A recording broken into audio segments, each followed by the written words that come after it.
Alright guys, welcome back to Half Fast 719. It's me behind the camera. I know I haven't been behind the camera in a while or shown my face, but it is what it is. Anyway, I think you guys like those better. Today I gotta pull the track bar slash hand hard bar off of the truck. Leaking something.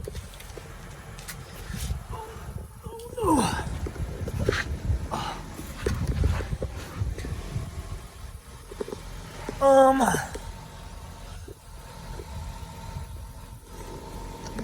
don't know, could be from the wife's car. Anyway, look at all that nastiness.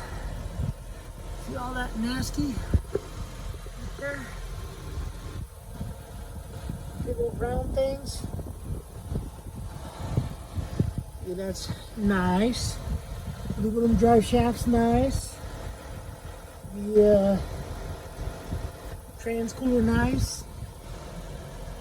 Anyway, might be pulling all this stuff back off again. I guess I'll get to the video of what I'm actually doing. Track bar, aka hand hard bar, whatever you want to call it. This bar goes all the way up to there. It's a 2 years old, a Moog from O'Reilly Auto Parts. I'm just looking at other stuff. This is all, steering box is wet.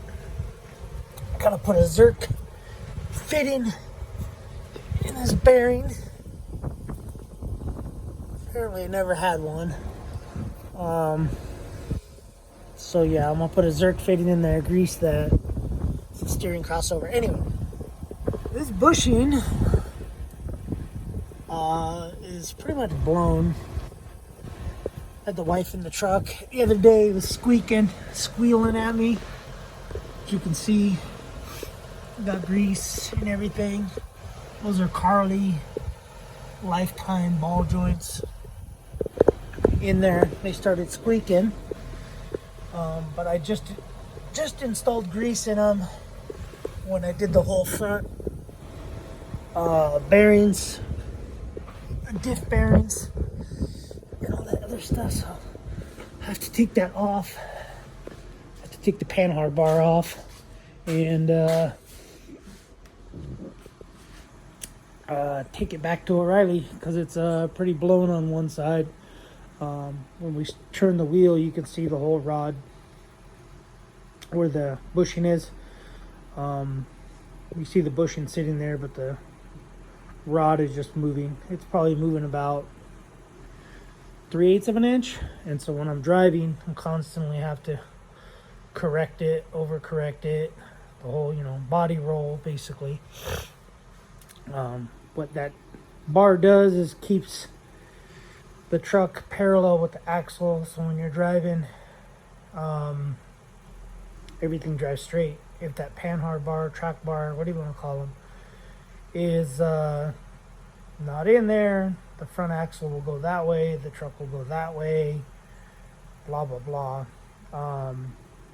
Anyway, so you'll have to steer the wheel to get the cab of the truck to go this way. Anyway, it just keeps it all in line. When I got the truck, it did have an adjustable Synergy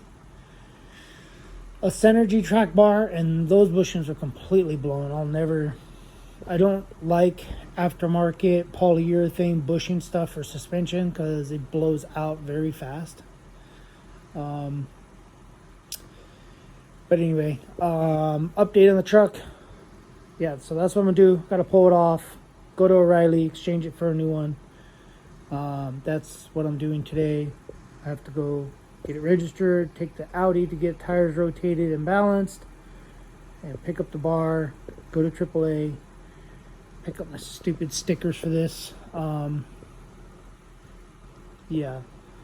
So anyway, a little update on the video for the smog emissions on the truck. go take it to a smog shop yesterday. I cleared all the codes except for one, which was a catalyst code. And in California, where I reside, they allow for diesel trucks 2007 and newer. They allow 2 readiness parameters, or whatever you call them, basically the readiness codes.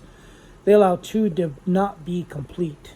So I went in there, told dude, hey, I got one that's not complete. I've driven the truck like 1,200 miles, blah, blah, blah. And he goes, oh, I'll take care of you. And I said, well, I want to make sure that you can do it. And he's like, no, they all have to be set.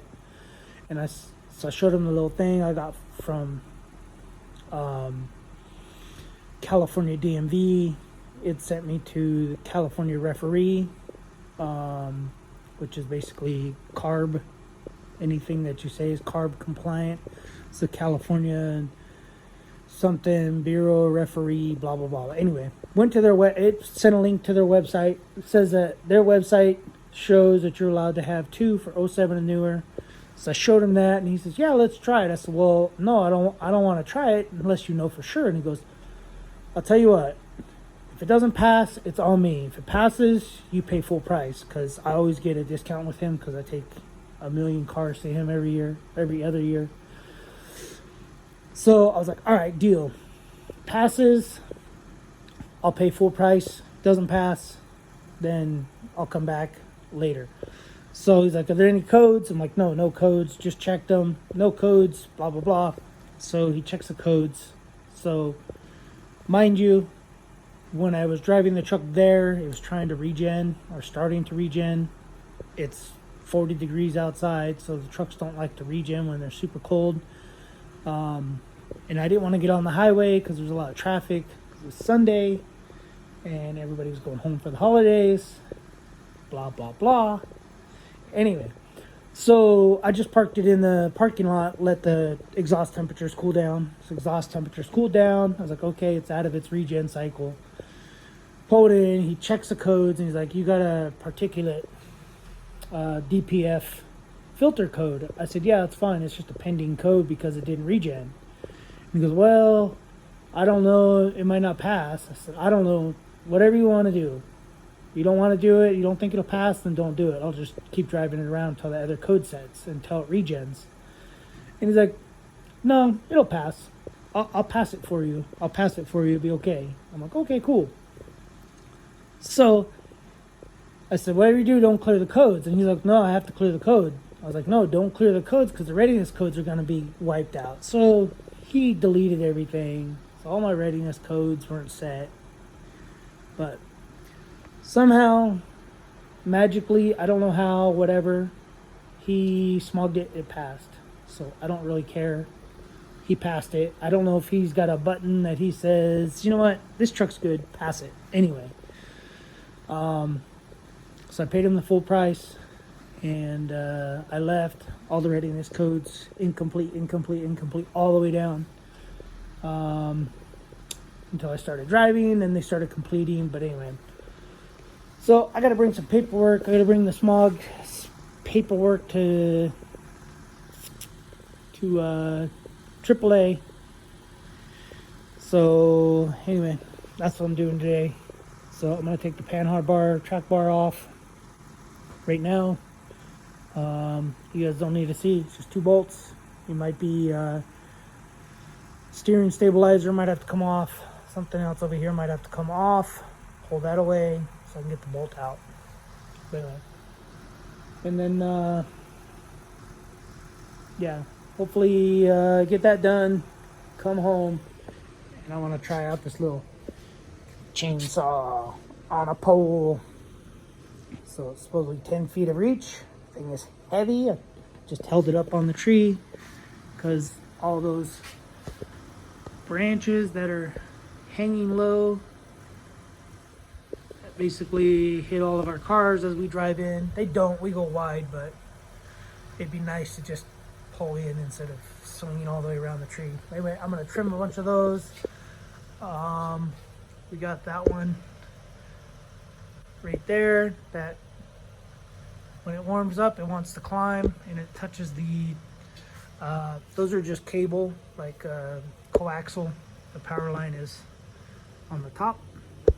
So I'm just gonna trim those if I get home fast enough. So, and battery was low on the Audi, so I had to jump start it.